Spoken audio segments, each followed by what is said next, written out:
All right, good afternoon, everybody. I'm so excited that you joined us today, wherever you're tuning in from. My name is Fanuel, and I'm the Chief Resident here at SAI. Before we get going, I wanted to just do our land acknowledgement that we traditionally do here before we start our event. So we acknowledge that we live and work and learn on the traditional lands of many tribes of indigenous peoples across North America. We acknowledge the past, present, and future human impact our communities have on indigenous ways of life and the land we inhabit. We honor with gratitude the land itself as a living entity that supports countless interconnected beings and the ongoing connections of indigenous peoples to these waters, lands, plants, and animals. As we continue to gather virtually from around the country, we encourage you to learn more about indigenous peoples who have stewarded and who continue to steward the land you inhabit, and to continue seeking ways to honor, cultivate meaningful relationships with indigenous peoples, non-human animals, and the land and water. I do encourage you all to go to our website and check out that land acknowledgement and learn more about ways you can support indigenous peoples where you live. So with that, as I mentioned before, I'm the Chief Resident here at SAI, founder, Chief Resident, and I have the distinct honor today of introducing our speaker, Tara Nicola. But before I do that, I wanted to just give you a quick update on some of the work my lab here at SAI has been doing. This is tradition here at SAI where whoever's introducing the speaker does a few notes about their work and then connect to the speaker. So I run the M Lab here, the Marine Lab at SAI, and what we focus on is really the development of new ideas and initiatives at the interface of the informal STEM learning ecosystem around the world. I find it really fascinating to study how these initiatives and programs develop, how they exist, and also how they die. They do die. It's something that I'm really fascinated to study more and understand how those work. And not only that, we then also engineer new tools and programs, right, to support new exposure, training, career development, education, of all diverse ISL workforce, right, and broader publics. So I find it really exciting to then think about the problem and then think about ways to solve the problem. And so our programs here at SAI, the interns in the summer, the fellows, really focusing on that, thinking about the research side for the interns and then the actual building of tools. And I encourage you to check out our fellows program page to learn more about what they are doing and so forth. So at the bottom here, you see the research leads to tool development, leads to program development, and here are some tools that we've done, the research we've published, tools we've developed. I encourage you to check out the journal Stories in Science. It's kind of awesome. And some of the programs, for example, the Fellows program that I mentioned previously. And I would like for the first time introduce you all to our new publication that just came out. It just got released this past weekend. Where we are talking about SAI and what we're doing, what we're trying to do here, this experiment that we are running. It truly is an experiment that we're trying to run. And I thank you all for being part of that experiment. And I see wonderful faces here. Some of them I've not seen you for a while. Thank you for joining us today. Clear disparities exist along socioeconomic and racial lines. You've probably seen or heard of Chetty's 2017 paper, his analysis of how colleges affect intergenerational mobility, where they found that more students from families in the top 1% of the income bracket enroll in Ivy Plus private schools than those in the bottom 50%. This graph is from his paper that shows that students in the top 1% are 77 times more likely to attend an elite private than those whose parents are in the bottom 20% of the income distribution. Reardon and his co-authors found in their analysis of enrollment trends at selected institutions that white and Asian students are highly overrepresented in elite colleges, with white students 5 times as likely to enroll in a highly selected college as Black students, and almost 3 times as likely as Hispanic students. And more generally, it's estimated that 20% of the undergraduate populations at these institutions are comprised of low SES and first-generation students. These figures are concerning for a number of reasons, but one is that elite institutions can afford a path to upward mobility for many students from historically marginalized backgrounds. Students benefiting from high graduation rates, large earning premiums, access to high prestige sectors, and low levels of unemployment associated with attaining degrees from these institutions. And this is especially important for students interested in STEM. While selective colleges have not done significantly better than other types of colleges, in closing, sorry, the lights go out in this room. In closing, racial and gender gaps in STEM enrollment, the most compelling case for attending a selective college for STEM majors is that they are more likely to graduate than if they attend a less selective institution.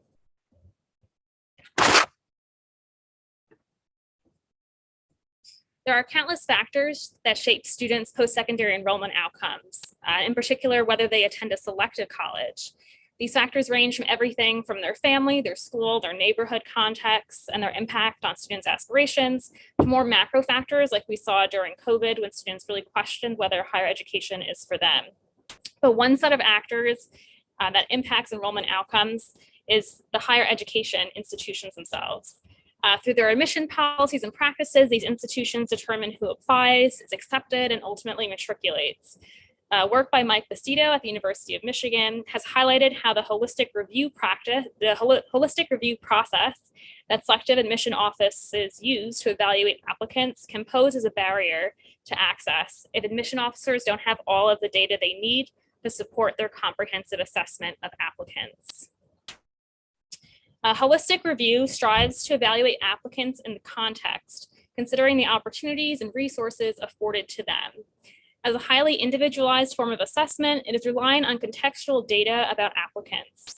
And one primary source of that contextual data is the application portfolio that students submit as part of applying to a school. This consists of the application form, recommendation letters, essays, test scores, transcripts, and other school furnished documents.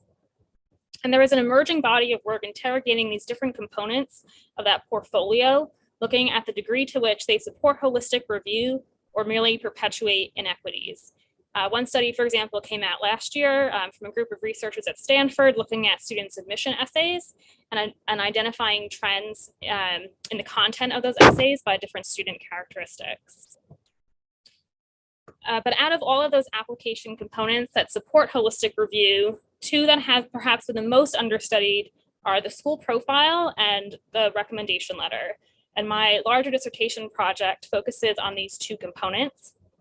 I'm going to focus today's talk mostly on the former because that project is complete, so I have results to share. But I will also be giving you a preview of the work I'm currently undertaking on the recommendation letters, which is very much in its early stages and still in progress. I'm curious if anyone here has heard of a high school profile before. No. Loosely. Maybe. Okay. Before I started this project, I had no clue what one was. But profiles are brief documents that high school counselors submit to a college in conjunction with a student's transcript. The profiles are designed to provide admission officers with information about a particular high school, which is critical to supporting holistic review, as academic performance is consistently rated as one of the most important factors in the admission decision. Admission officers are usually assigned to read applications by region, spanning states, countries, and even entire continents. So it's not possible for them to know every detail about every sending high school in their territory. And the profiles are designed to fill this gap in information, highlighting specific facts and figures that would be useful when evaluating an applicant. Unlike every other part of the highly standardized admission application, however, there is not a profile template. Profiles are designed by each school, and they have great leeway in determining whether they even put one together, and if so, what goes into it. Despite most selective colleges requiring these documents, they do not explicitly state so on their websites that these documents should be submitted. It's largely an unspoken rule in the counseling and the college counseling realm that counselors should be sending these documents to colleges.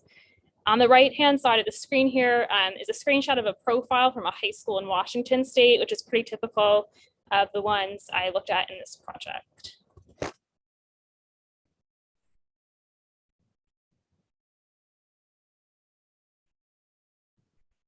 Despite the school contextual data being so important and school profiles being the vehicle for disseminating that information in the application, there is no research to date about profiles and the degree to which they are actually providing admission officers with the information they need and want to equitably evaluate applicants. So that's where my study came in. It explored how admission officers utilize profiles, what contextual data points promote the holistic evaluation of applicants, and to what extent profiles convey that information. These are the specific questions I looked at in this study.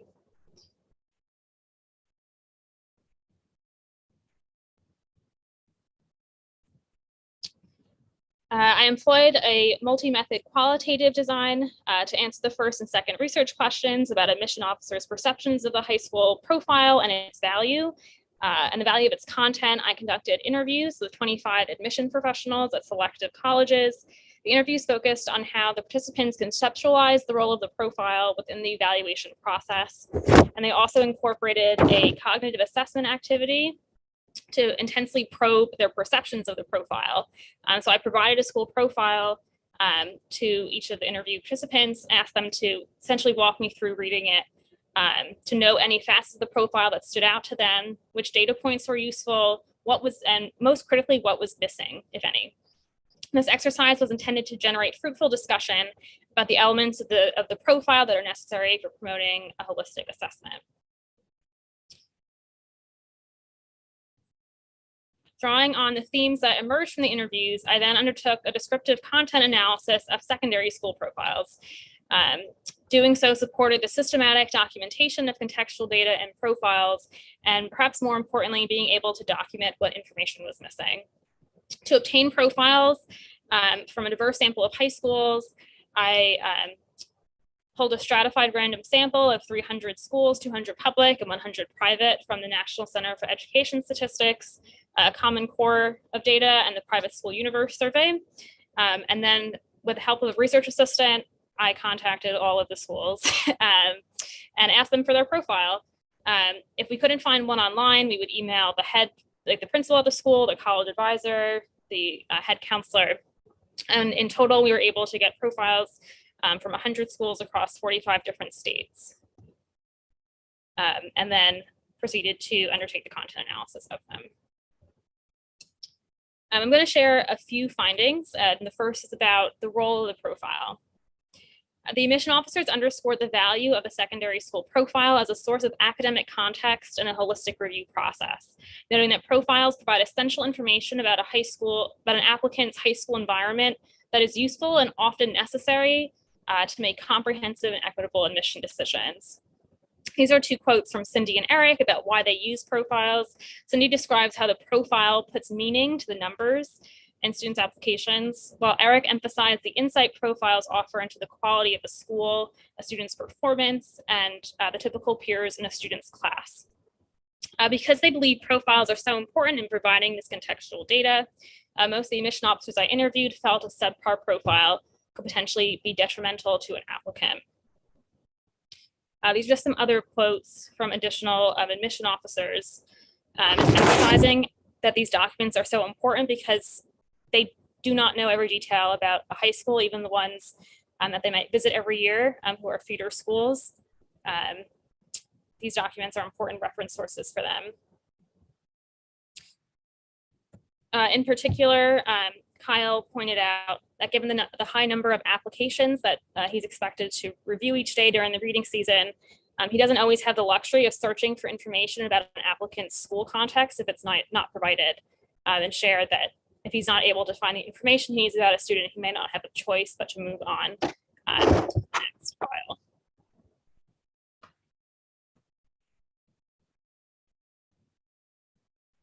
Admission officers made clear that profiles are important. So I was next interested in understanding what information they thought these documents should contain. Despite their varied backgrounds, the admission officers I spoke with were generally in agreement about what data elements the profile should include. And there were 15 data points consistently mentioned, falling broadly into these 5 categories. Due to time constraints today, I can't go through each of these points one by one in depth, but I'm going to show a few examples of some of these data points and how they're presented in a typical profile. First and foremost, admission officers search a profile for information about a school's academic curriculum. They look for information about the course offerings, particularly if there are honors and advanced placement courses, or if there are curriculum quirks. For example, if any part of the curriculum distinguishes the school, like a STEM-specific initiative, in order to assess whether applicants challenge themselves academically. The importance of this curriculum was especially true when evaluating STEM applicants, as they are usually expected, as you know, to have taken advanced science and math courses. Jack, one of the admission officers, explained how failing to enroll in these courses, if available, could potentially penalize a student. I think this quote in particular is really compelling when he said, "I like to look for higher level offerings, specifically how many APs, if they're going to apply for engineering. If they don't have calculus, my first look is at the profile to see if it was offered. If it was, then you should have taken it. If it wasn't, well, then that's not your fault. I won't hold that against you." The officers in my conversations with them are also very clear that profiles should discuss policies related to enrollment in advanced courses, in addition to just stating what courses are available, specifically whether there are limits on the number of classes students can take. Some schools, for example, limit students taking 3 APs for their whole tenure. The grade that students can begin enrolling in these courses, and if students need to be nominated or receive approval prior to enrolling.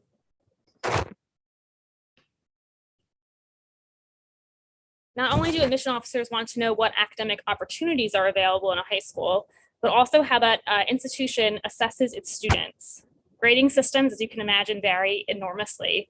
So when evaluating a student's transcript, it is imperative to understand how exactly those grades were determined. Admission officers also really appreciate grade distribution charts.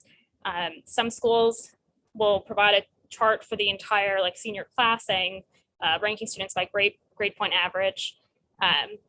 Some admission officers say that they like to see charts for particular high school classes. For example, a math or science class might be particularly hard. Krista, one of the people I spoke with, was talking about if a student gets a C in one class, they may not look too great on their transcript, but if the average grade in that class among everyone is a B-, then that C isn't looking too bad.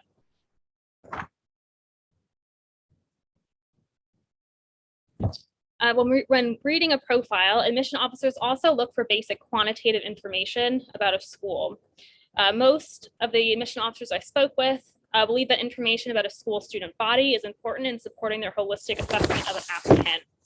The racial demographics of the student body, the number of students enrolled, as well as the size of the senior class and the graduation rate are all useful figures. And of particular interest to admission officers was the percentage of students eligible for free and reduced price lunch, as they use this data point often as a proxy for the student being of low income background.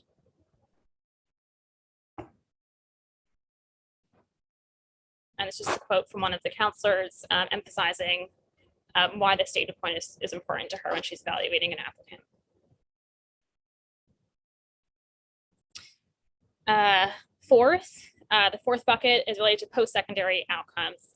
Related, the college-going culture of a school is a critical piece of information that profiles also should convey.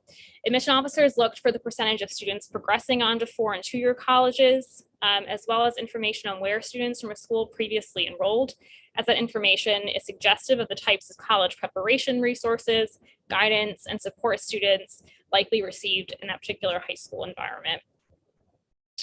So I've seen profiles where they list every school of the previous graduating class where they're going, and others that summarize just highlights.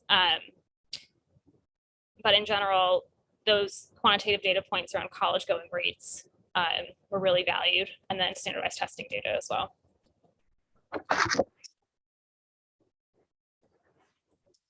And finally, admission officers consistently mention seeking information about a school's community in a profile. This is the qualitative description that often takes the form of a brief paragraph, providing an overview of different facets of the school, like its type, for example, if it's a charter or a magnet, the grade levels it serves, the neighborhoods it serves, and its mission.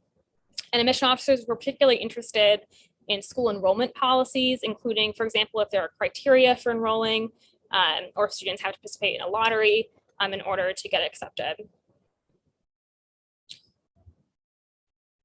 So this was all the information that the admission counselor said was important. So after taking this, I then looked at all the profiles to document what was actually in them.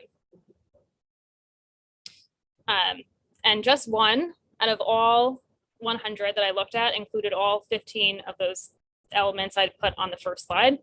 The average number was about 9. I talk more about this in the paper, the study that I'm pulling from for this talk.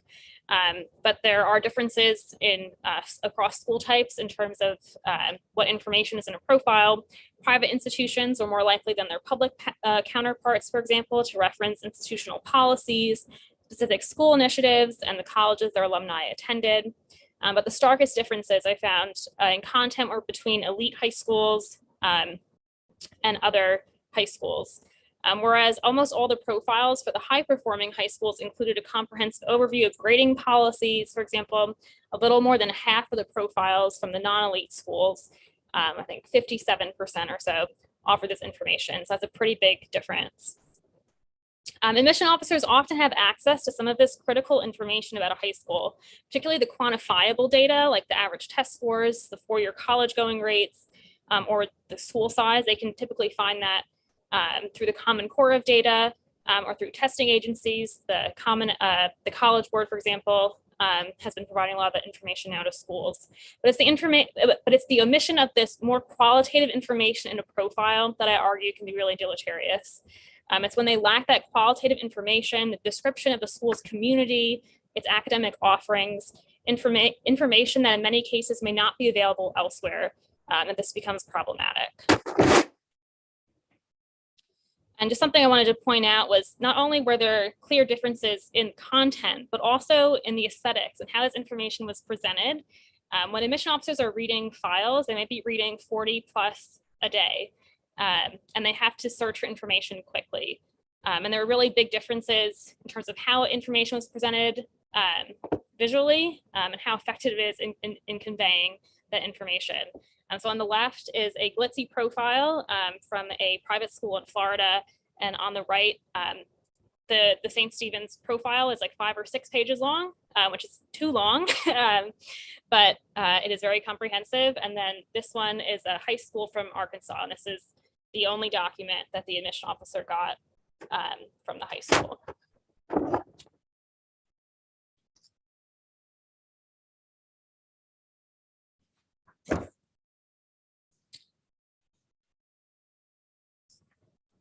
So what are some takeaways from this work that's applicable to you all in the STEM space? Given your positioning in the education sector and the access to students, schools, and universities it likely affords, there are ways that you can help. Those of you involved, for example, in STEM initiatives can help provide high school counselors information about your program and encourage them to include it in their profiles. Relatedly, if you're involved in STEM access programs in high schools, if you build networks with admission professionals in colleges and universities, helping bridge that divide between counselors and admission staff is key. In my study, I was really curious that very few of the admission officers I spoke to had stated that counselors asked for their feedback on profiles. And those that did were the ones that established some sort of relationship with previously. So often these are the private school counselors. And I find that this relationship building across these sectors is really key. Helping to facilitate those connections is really important. And then more generally, those involved in the STEM advocacy in the college prep space can educate students, parents, and other stakeholders involved in the admissions process about these documents. One of the main issues, in my opinion, is that no one knows they exist. So schools and districts aren't held accountable for what they do or do not produce with these documents. So increasing awareness of their importance.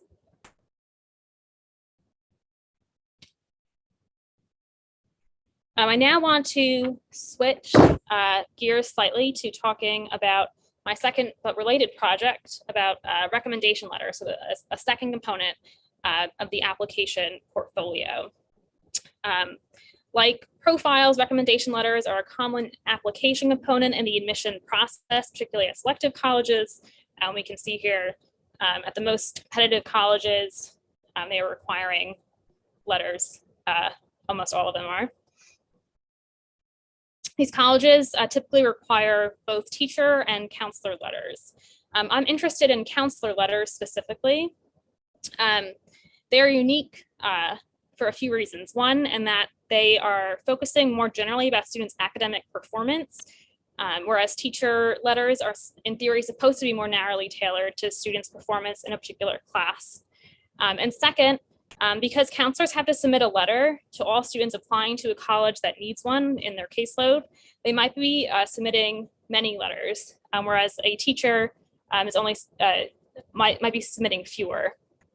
So in my work, I use that to my advantage to be able to look within counselor and compare the letters they write. On the right here is just a screenshot of the counselor recommendation form that most selective colleges require counselors to submit. And then in addition to filling out this form, they also have to upload a PDF letter.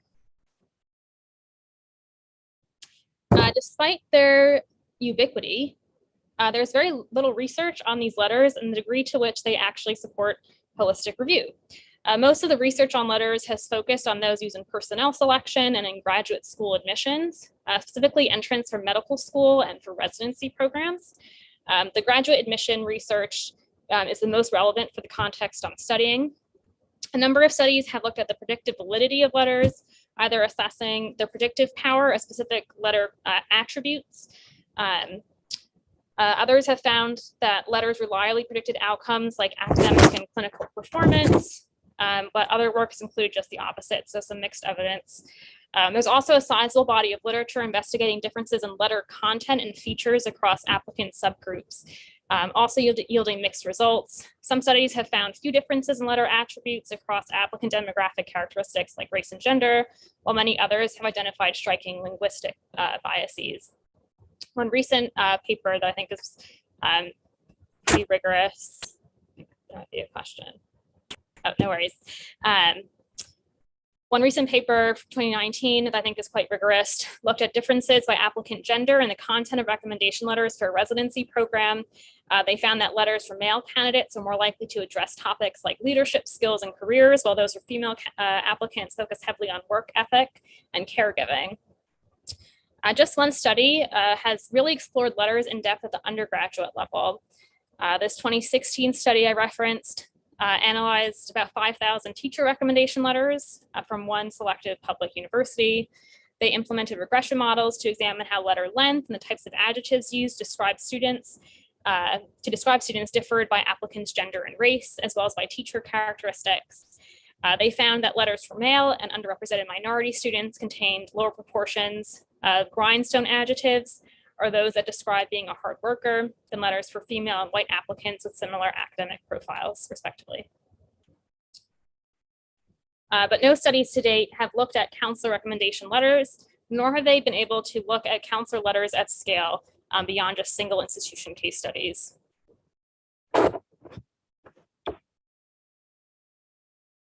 Recommendation letters from high school counselors are a primary source of contextual information in the application application profile. However, there is limited understanding of what information letter writers share, how that information is conveyed, and whether systematic differences in letter content and features exist across applicants and high schools. And such disparities are concerning if they have the potential to further disadvantage already marginalized students who face countless barriers in the admission process. My dissertation project uses advanced quantitative techniques to explore the landscape of counselor letters nationally, looking at these three questions in particular.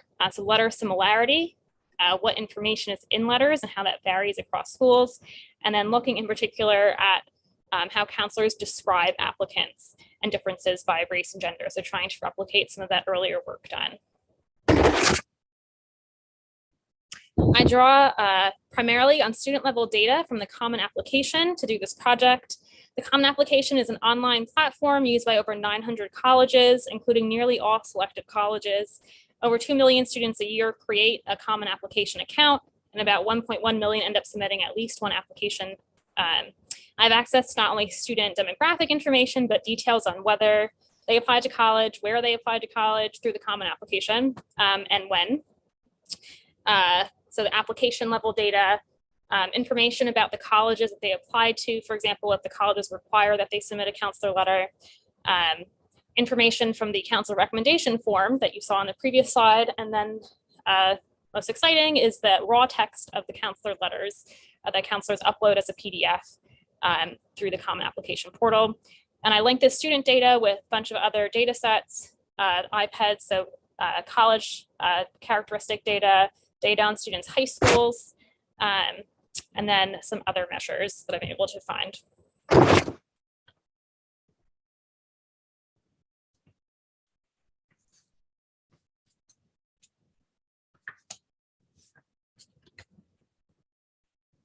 This is an example of what the letters look like. This is an excerpt from one of the letters. They have been de-identified, but you can see what I get to read every day. A lot of them are not very long, but there are differences in length, and that's one of the features that I look at.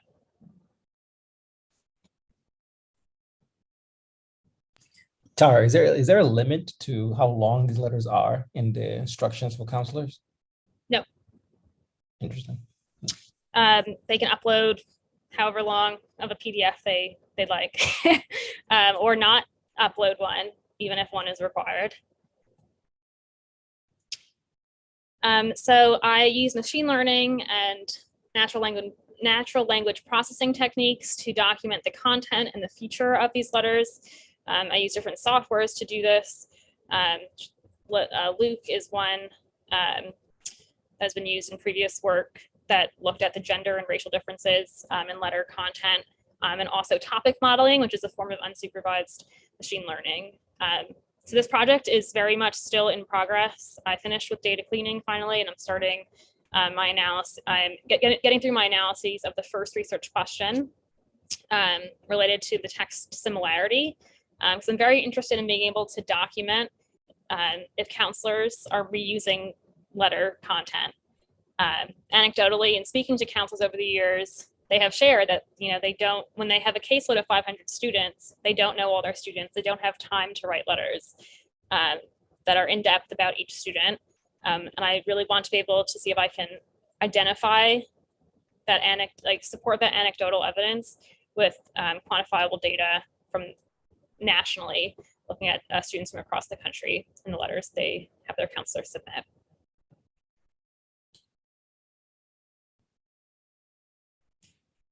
Again, this is still very early in my project, but based on the results that I'm running, there are indications of linguistic biases in letters, which would align with some of the prior work in this area related to the recommendation letters for graduate admission. Biases in terms of the types of adjectives that people are using, for example, to discuss students of different genders or races. And just some things to be aware of as you work with students. As STEM professionals, particularly those who work with high school students, may be asked to write recommendation letters. Remaining cognizant of biases in the letters you write is really important. And I think being able to make this a priority at the institutional level in terms of trainings for best practices around this is really important. There's a lot of resources online. It's actually, which I'm happy to share, there's a lot of work from that medical school literature about best practices for writing recommendation letters that needs to gain more traction. And it's clear from my analyses that counselors are reusing letter content across letters. I've found one counselor who submitted the same letter 300 times. Yes, that is happening. Not every counselor. There are a lot of counselors who do write unique letters for their students, but there are those who are not. And that's something I'm really excited to document. But also for those who are working with schools and with students, to not be afraid to be an ally to counselors. As I mentioned, the average student to counselor ratio nationally is almost like 400 to 1. So counselors have a lot of students they're in charge of, and trying to write 400 letters, if they need all 400 students are applying to colleges that need them, is pretty wild. Being able to supply counselors with information about students is very helpful, and you should not shy away from doing so, because that can really help them be able to write those detailed letters that they might not be able to otherwise, because they don't have that one-on-one connection with all of the students on their caseload. And that's my talk. It's been such a pleasure. I'm really happy and excited to engage in conversation about this, and happy to continue this offline.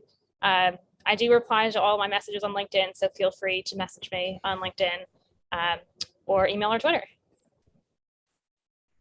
And I can attest, she does respond to LinkedIn messages. So Tara, thank you for that. Oh, there's so much in there to dissect. Oh my goodness, where do we get started? I'm gonna refrain for a little bit and see if anybody has questions first, because I can easily hog the whole conversation, but I will not do that.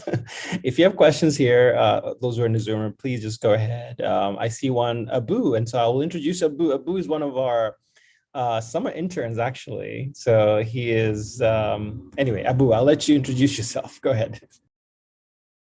Hi, as Fenwell kindly noted, my name is Abu. I'm a rising senior, feels weird to say, at Williams College studying chemistry and anthropology. Yeah, and I'm actually super interested in like the work of like selective college admissions. I don't know if I work with Matriculate, which is an organization that helps low-income, high-achieving high school students apply to selective colleges.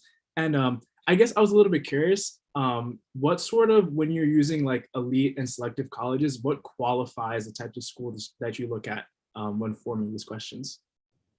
Great question. For my project, I define that as schools falling within the top 4 tiers of the Barron Selectivity Index, which was an index that researchers use in my field. So every college is assigned a score and placed in different bands, essentially. So the score is based on admission numbers, like test scores, selectivity rates, yield rates, etc., to come up with that index. So that is a great point. And for what I'm looking at for elite here is those fall within the top 4. So these are largely like the top 200 or so schools, if you were to look at like US News. Awesome, thank you. Corey?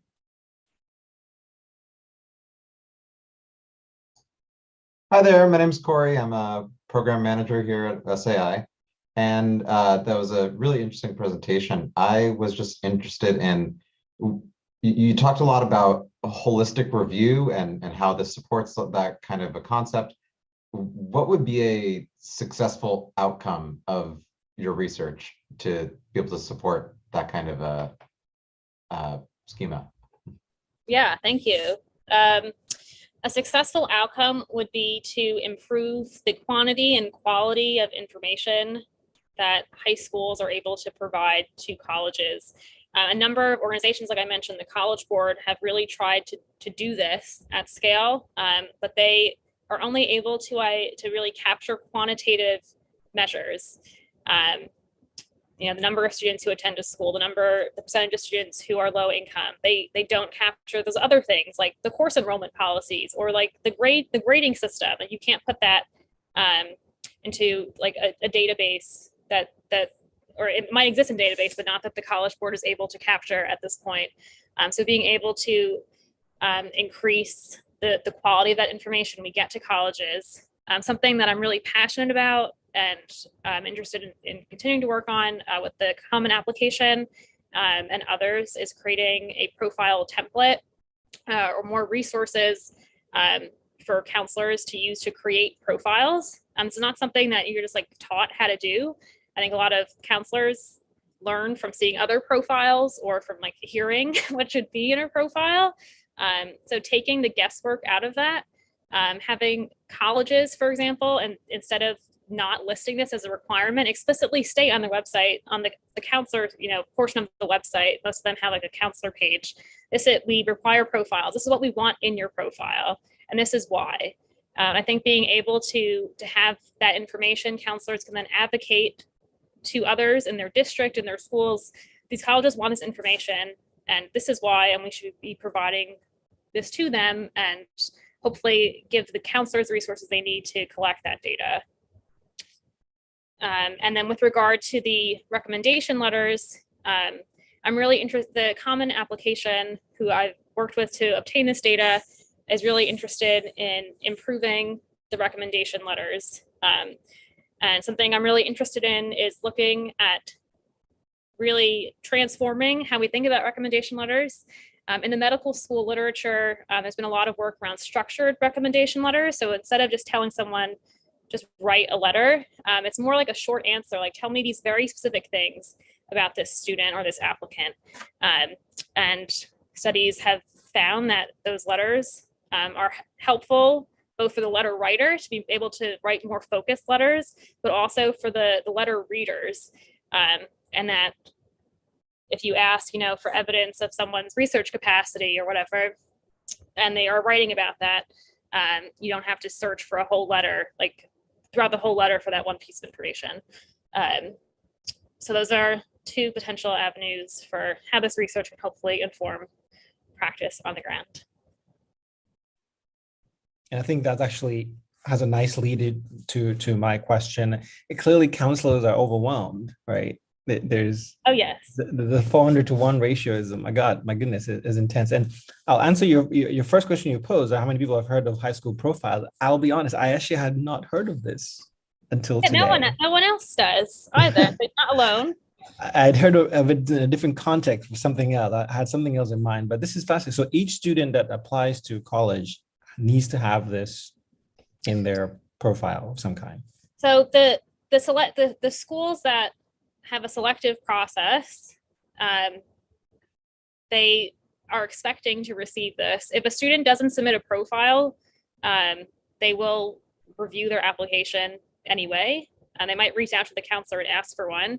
That's not going to stop the review process, but it's expected that they do submit one because they don't know about the high school otherwise. Sometimes the counselor will include some of that high school context in their recommendation letter. You're not going to copy verbatim the grading policy in your recommendation letter, so it's still not capturing a lot of that background context that would be in a profile.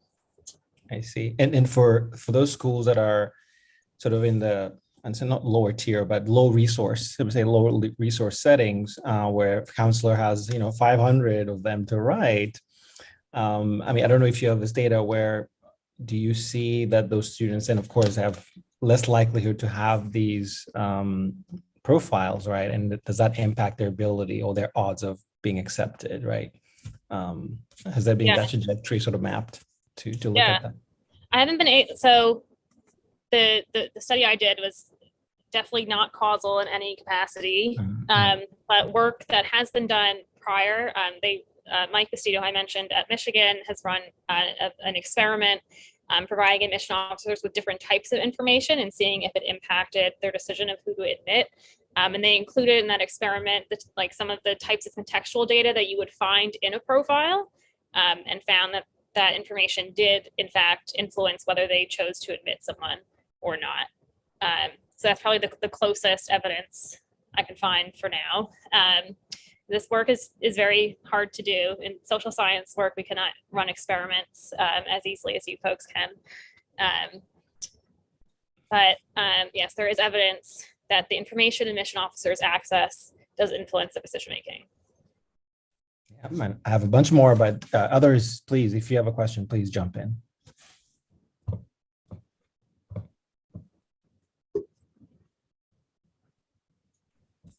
Hey, Madhvi, go for it. Hi, I'm Madhvi. I'm an assistant professor of biochemistry at Vanderbilt, working in the science education space, more focused in graduate education. I guess my question is related to some of the movement away from standardized tests and how that has impacted high school profiles and how and the holistic review process at the college level. Yeah, great question.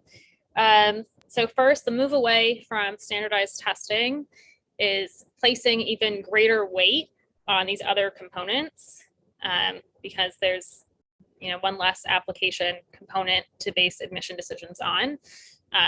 So letters are very important.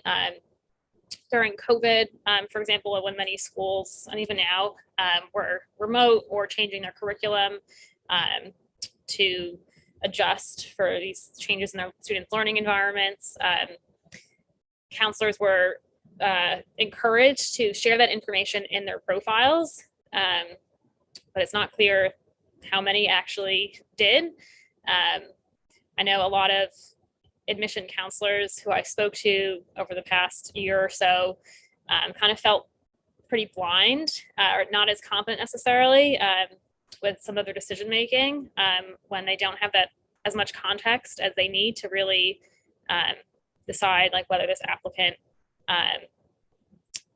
is ready for their institution. You want to admit students who are going to succeed and graduate, and make sure that your institution has the resources to support those students. And they weren't confident that their institutions necessarily had all of those resources. If the student like missed 2 years worth of math,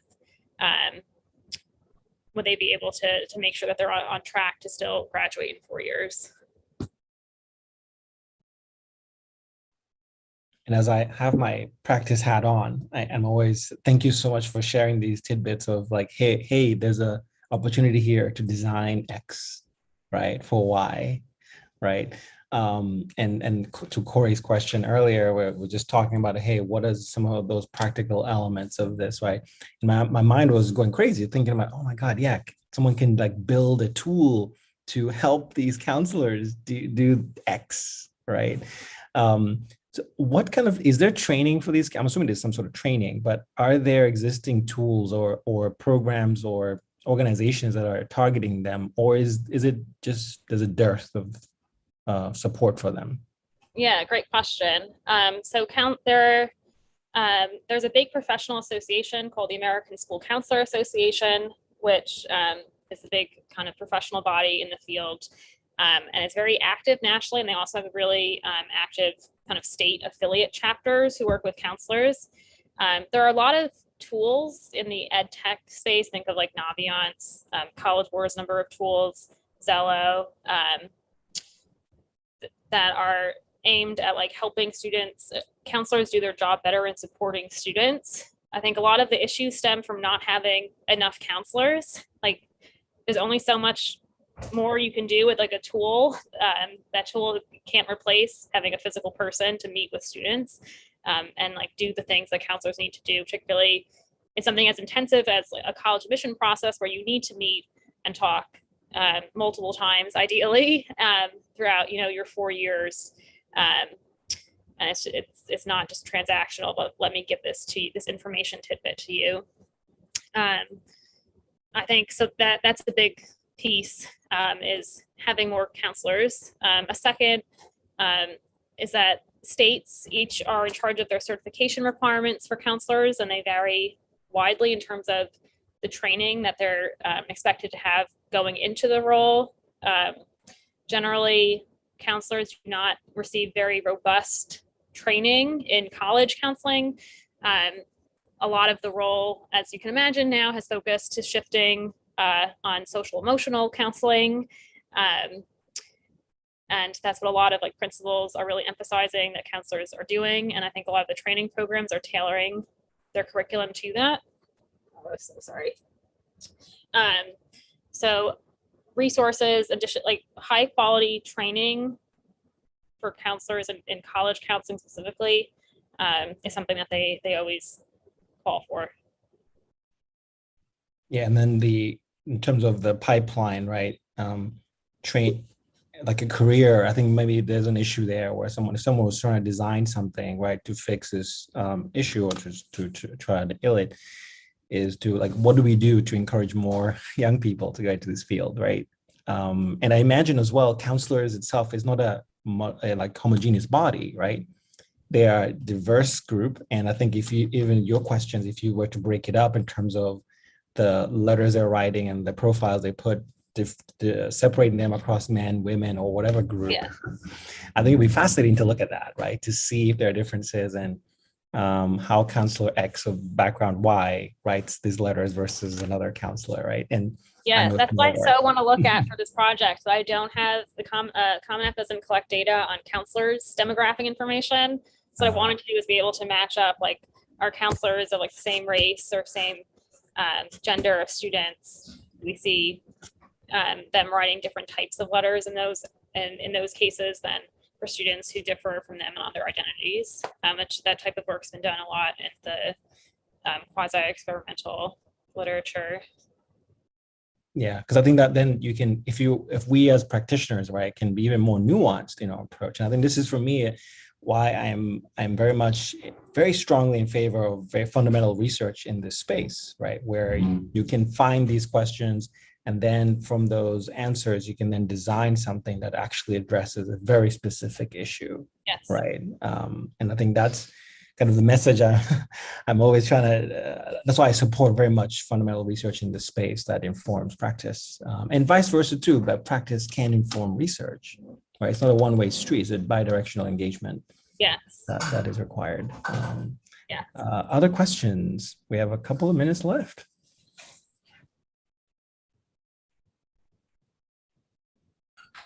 So tell us more about what's next for you, Tara. Graduation potential soon, but go ahead, tell the rest of the folks what's going on. I need to finish this project so I can graduate, hopefully next spring.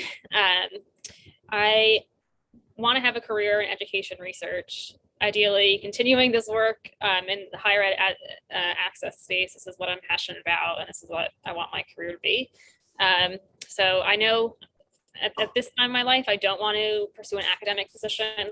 So I'm considering research positions outside of academia, foundations, think tanks, research firms, potentially an institutional research office at universities, which I'm really, I think, most interested in, because you really are working to support change on the ground at your own institution, and support daily decision making to support student success. So that's something I'm really interested in looking into.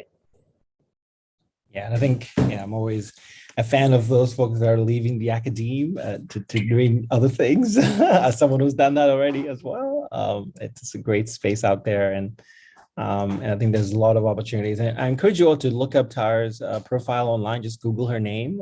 You'll run into a lot of her writing. Like I think there's an article in Brookings Institutions, for example, that I found really insightful as well, thinking about access in a very different setting. Again, it's just, I love that you're thinking about this issue of access in multiple contexts and getting to the root of these issues, right? And understanding the problem, and then giving us some of these insights and saying, hey, if you want to be built, if you're working in this space already, or if you're trying to build something new, here is an opportunity for you to try to really, dig into much this. opportunity. There's a lot of room for improvement here. So we need all the help we can get.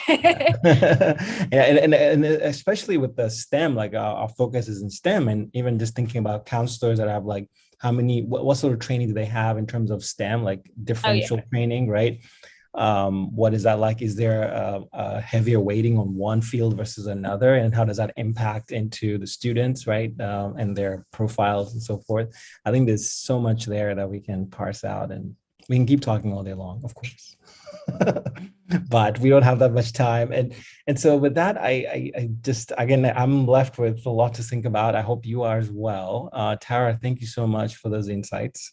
I think we'll have our summer interns watch this. First of all, I'll make sure they all watch this. And for our future fellows and residents to really just take note of some of the work you've showcased and the literature review you've provided for us. Thank you for that, because I think we have a lot of digestion that we need to do. So thank you so much for everybody else joining us, and stay tuned. Next month will be our interns will be pitching their project. So it'll be super exciting to hear their proposals, their research proposals that they are designing right now and what they hope to achieve. So with that, have a great day and see you soon. Thank you.